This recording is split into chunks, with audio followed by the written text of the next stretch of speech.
Okay, here we go. Chapter 3 of the Pathways of the Righteous, the Sefer of the Yanuka. Let's go. V'chol hakoa. Excuse me.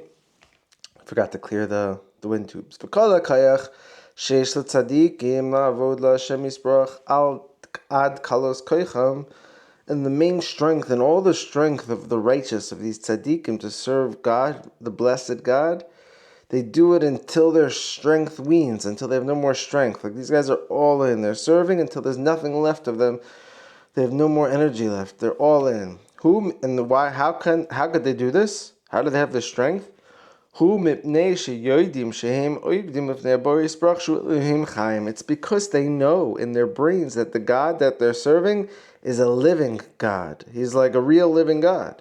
Like it says in the prophecies of Jeremiah, Hu Elohim Chaim Melech Olam. He says he's a living God and he rules the world. Because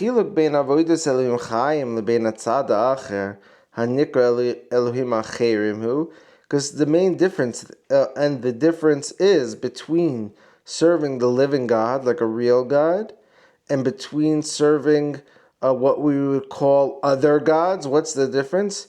Sheha'akum oivdim le'elilehem al menashiyushbalahem ezu toiva bracha. Because the nations of the world are serving their gods on condition that they receive some type of bounty, some type of reward, some goodness and some blessing from their gods. And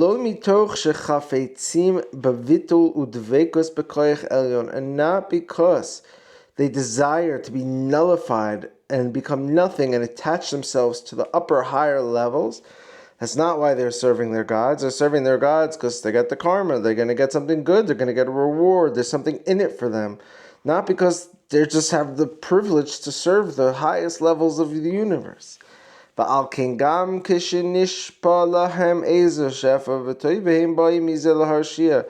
And then, even when there is some good bounty or some goodness flows their way, they get some type of awesomeness in this world, they end up coming to do like not good with it. They don't even use this goodness that came their way for good. And with the awesome bounty that they got, they don't even desire to use it to attach to their gods. It's because their service is not attached to life, to a living God. Rather, they attach themselves to death and impurity. Oh, shnikes. Kavmuva b'Mishnah, as it says in the Mishnah, in Shabbos Peitet Mishnah Aleph, or Mem Aleph. V'kach ma she'adam roeh chalila b'dato es haboirei yisbarach k'or elyon shekol tachliso b'avodaso hu al manas limshoch imenu shafa.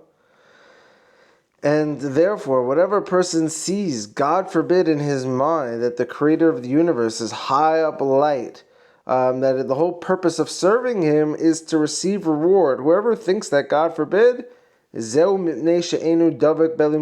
because they're not attached to a living God. If you think there's some type of reward in this for you, or you're serving so you can get something out of it, you're not really serving the God like a living God. You're serving something else. Therefore,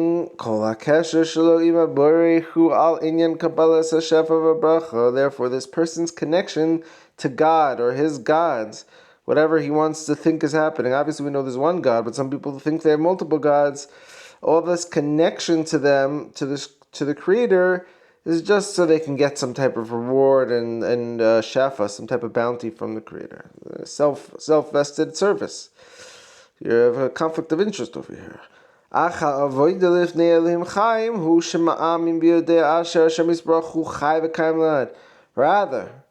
the service before the living God is that you believe and that you know that God, may he be blessed, is alive and well and present.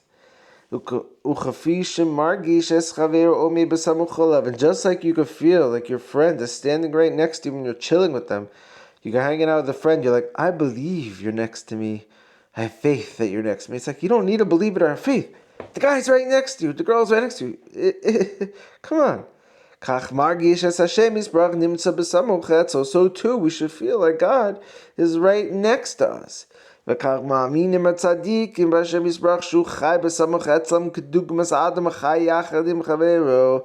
therefore, the righteous believe in God that He is standing and living right next to him. Just like, as an example, a person would be alive standing next to his friend. So just like someone's next to you, the tzaddikim feel the same way about God in the room with them, present with them. And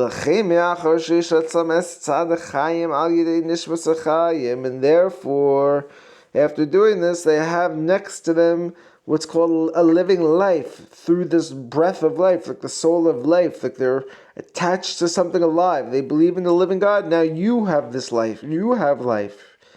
And they know that their God is a living God. And by knowing that, that's what creates this attachment between them and God. Like knowing that God's with you and is alive is what creates the attachment between you and God. And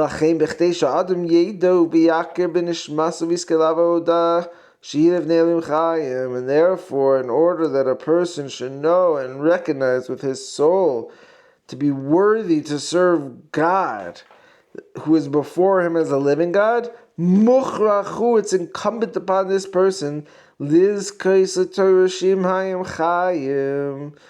have to be worthy for the Torah, which is called living waters. You want to have a living God, you got to have the living waters. It's like you want to have a plant, well, you got to water the plant. You want to have God, you got to have the water. What's the water? Is the Torah. The Torah. And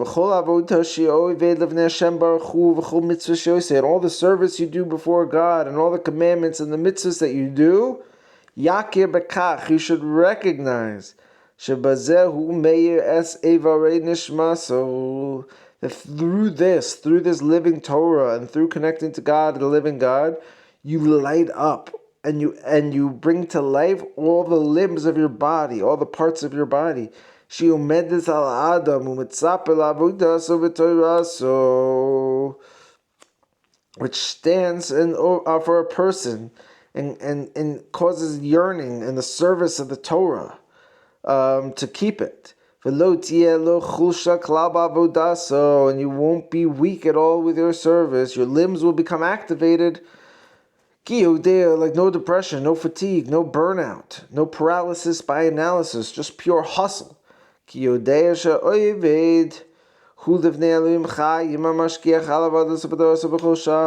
know that you're serving before the living God, the same God who's looking over you and watching your service and your Torah every hour of the day. We're being monitored, we're being watched. There's some type of simulation we're in. This is no joke. And you will therefore always be close to God. Now I know some people may think this is a sick joke. We're being watched. What type of God is this? He just put us here to serve him? Like, what is the ego God? It's like, no, you don't understand. We're about to get hooked up super hard in the days of the Mashiach when they build this third temple. There's a state of ecstasy in our brains, and we're not going to desire intimacy. We're not going to desire food or pleasures of this world. We're going to sit in a state of brains being blown away, connected with the universe, flying in other realms. So hold on tight, guys. We've almost made it to the finish line. Don't get fatigued. Don't get overwhelmed. Get the living Torah, the living waters in your body. Know that you're with God. Be with God. Activate your chill. Your body will be on fire. I love you all so much. Have a wonderful day. Stay strong. Next pathway. Let's go. Over and out.